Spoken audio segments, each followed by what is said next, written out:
इस कार्यक्रम के प्रायोजक जिला प्रशासन दुर्ग एवं स्वास्थ्य विभाग है।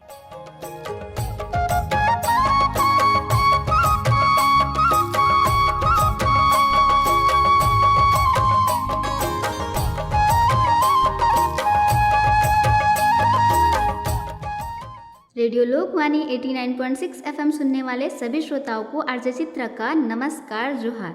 श्रोताओं, वक्त हो गया है कार्यक्रम स्वास्थ्यवाणी का, जिसमें करते हैं हम आपके स्वास्थ्य संबंधी बातें।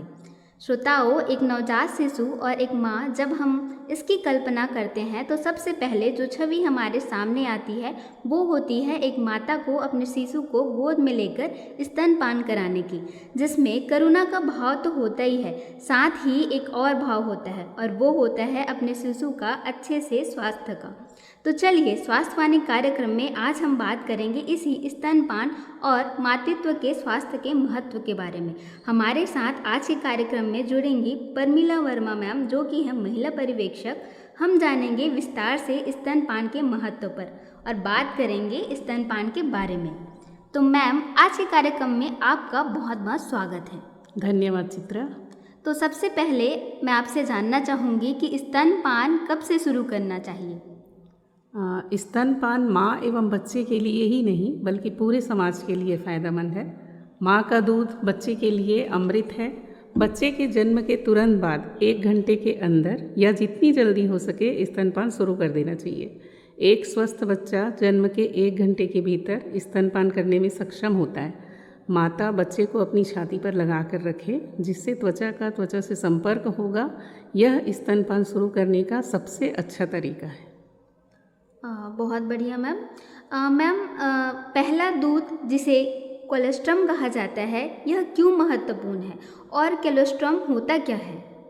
बच्चे के जन्म के बाद 3-4 दिन तक माता के स्तन में आने वाला पीला गाढ़ा दूध ही कोलेस्ट्रम कहलाता है।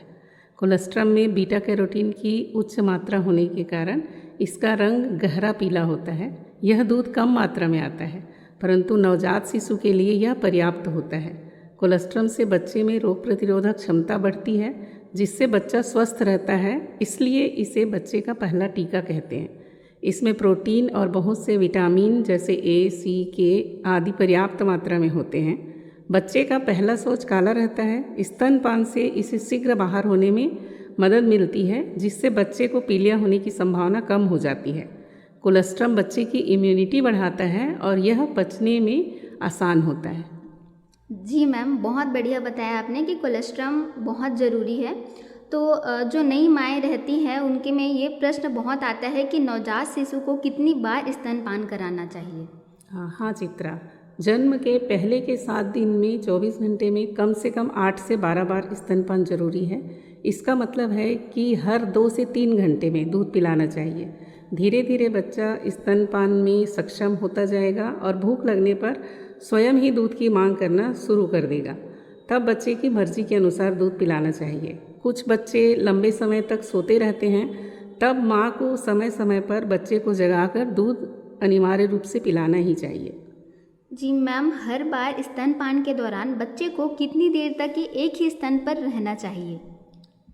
बहुत से बच्चे 4-5 मिनट के अंदर ही स्तनपान पूरा कर लेते हैं। वहीं कई बच्चों को कभी कभी आधा घंटा भी लग जाता है। यहाँ यह बात ध्यान में रखना है कि स्तनपान कराते समय एक स्तन पूरा खाली हो जाना चाहिए और उसके बाद ही अगर बच्चा चाहे तो उसे दूसरे स्तन पर पूरा स्तनपान करने के लिए देना चाहिए। ऐसा करना इसलिए ज़रूरी है क्योंकि पहले आने वाले पतले दूध में पानी और शक्कर की मात्रा ज़्यादा रहती है तथा बाद में आने वाले गाढ़े दूध में चर्बी की मात्रा ज़्यादा रहती है। बच्चे के लिए ये दोनों बहुत ज़रूरी है। माता रात में भी बच्चे को दूध पीना ज़रूरी है। माता चाहे तो लेटकर भी दूध पिला सकती है। यहाँ पर माँ को बिल्कुल ध्यान रखना होगा कि वह पिलाते पिलाते सो ना जाए। जी, मेरा अगला सवाल है कि स्तनपान कराने वाली माँ के लिए सही आहार क्या होना चाहिए? शिशुवती माता को सामान्य से ज़्यादा यानी लगभग 1.5 गुना भोजन की आवश्यकता होती है। माता को दिन में 3 से 4 बार भोजन करना चाहिए। आहार संतुलित हो, जिसमें सेहतमंद खाद्य पदार्थों का मिश्रण हो। अनाज एवं साबुत दालों के साथ साथ हरी पत्तेदार सब्जी, फल, दाल, दूध, दही, मक्खन, पनीर, दलिया, ये सब खाना में शामिल होना चाहिए। यदि मांसाहारी परिवार है तो मांस, मछली, अंडे ज़्यादा लें। दिन में कम से कम 7 से 8 गिलास पानी पिए। आयरन की स्वास्थ्य विभाग से दी गई 150 गोली अनिवार्य रूप से लेना है और इसके साथ साथ ही विटामिन सी युक्त खट्टे फल, नींबू, आंवला, अमरूद, पपीता ये सब का सेवन जरूरी है ताकि आयरन सही तरीके से शरीर में एब्जॉर्ब हो सके। पारंपरिक तौर पर हमारे यहाँ शिशुवती माताओं को बहुत सारे मेवे, सूखे मेवे, घी, मीठा आदि दिया जाता है। इनमें उच्च कैलोरी होती है। खाद्य पदार्थ आमतौर पर नई माँ को इसलिए दिए जाते हैं ताकि शिशु के जन्म के बाद उसे दिए जाने वाले पारंपरिक खिचड़ी आहार जो बोलते हैं हम, उसकी पूर्ति की जा सके। मेवे काफ़ी स्वास्थ्यवर्धक होते हैं।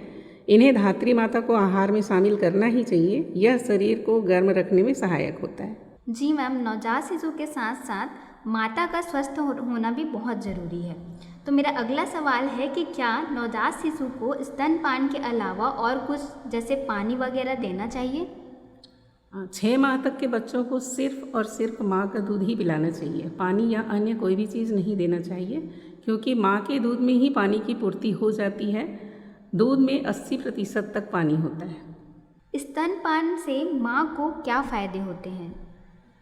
स्तनपान से माँ को बहुत ही ज़्यादा फ़ायदा होता है। जितना जल्दी स्तनपान शुरू होगा उतना ही जल्दी ऑक्सीटोसिन उसके शरीर में बनेगा और यह गर्भाशय को गर्भावस्था से पहले वाले आकार में वापस लाने में सहायता करता है।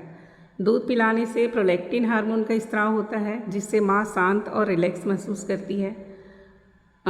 स्तनपान प्रसव के बाद होने वाले रक्त स्त्राव को रोकता है। प्रसव के बाद मासिक धर्म के चक्र को फिर से शुरू होने में विलंब करता है। इस तरह एक बच्चे के जन्म और दूसरे गर्भधारण के बीच में एक स्वस्थ अंतर बना रहता है। पर प्रसूति के 6 सप्ताह के बाद डॉक्टर से सलाह लेना जरूरी है। स्तनपान बहुत हद तक स्तन कैंसर और ओवेरियन कैंसर के खतरे को कम करता है। स्तनपान से माता और बच्चे के बीच भावनात्मक संबंध बनता है। वह शिशु में प्यार और सुरक्षा की भावना को विकसित करने में बहुत ही महत्वपूर्ण होता है। बुढ़ापे में माता की हड्डी मजबूत रहती है और ऑस्टियोपोरोसिस जैसे खतरे को कम करता है। बोतल से दूध की तुलना में स्तनपान में समय, मेहनत और पैसे की भी बचत होती है। यह अधिक स्वच्छ और जीवाणु रहित है। स्तनपान कराने के लिए बोतल धोने या स्टरलाइज करने की ज़रूरत नहीं पड़ती है। जी मैम। मैम, जो नई माएँ होती हैं उनके मन में बहुत से ऐसे सवाल आते हैं कि जैसे कितने महीने या कितने साल तक के स्तनपान कराना चाहिए? बच्चे को कम से कम 2 वर्ष तक और अधिकतम जब तक माता को दूध आ रहा हो और बच्चा स्तनपान कर रहा हो तब तक स्तनपान कराना चाहिए। यहाँ यह ध्यान रखना आवश्यक है कि 6 माह तक सिर्फ और सिर्फ स्तनपान कराना है। ऊपर से कोई भी चीज़ बच्चे को नहीं देना है।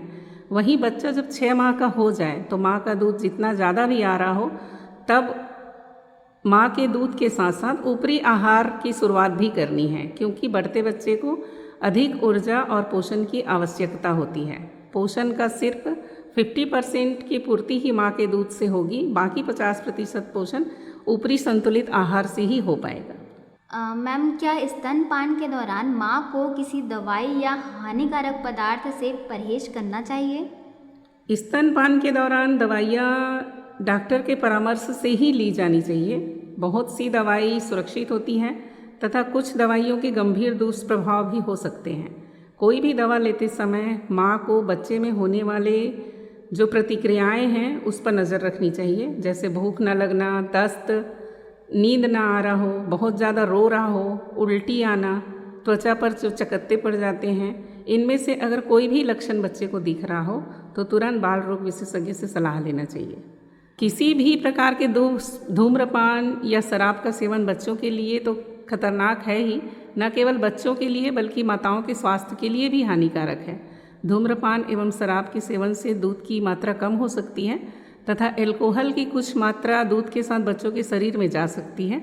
अतः माता को किसी भी प्रकार के नशे से बचना चाहिए।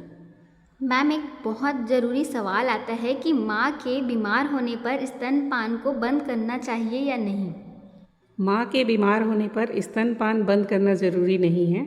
स्तनपान से माँ के शरीर में रोग प्रतिरोधक शक्ति तैयार होती है, वो बच्चे तक पहुँचती है और बच्चे को बीमारी से दूर रखती है। जी, मेरा आखिरी सवाल है कि ब्रेस्ट मिल्क यानी माँ के दूध को कितना देर तक के हम बाहर रख सकते हैं? माँ के स्तन से निकले हुए दूध को सामान्य तापमान पर कमरे में 6 से 8 घंटे तक स्टोर करके रखा जा सकता है। जी, बहुत बहुत धन्यवाद मैम आपका हमारे कार्यक्रम में आने के लिए। तो श्रोताओं, आज के कार्यक्रम में आपने जाना स्तनपान के महत्व के बारे में। तो आज का कार्यक्रम आपको कैसे लगा, आप हमारे संपर्क नंबर 8109983187 पे हमें बता सकते हैं। ख्याल रखें अपना और अपने परिवार का और सुनते रहें रेडियो लोकवाणी 89.6 FM। धन्यवाद। इस कार्यक्रम के प्रायोजक जिला प्रशासन दुर्ग एवं स्वास्थ्य विभाग है।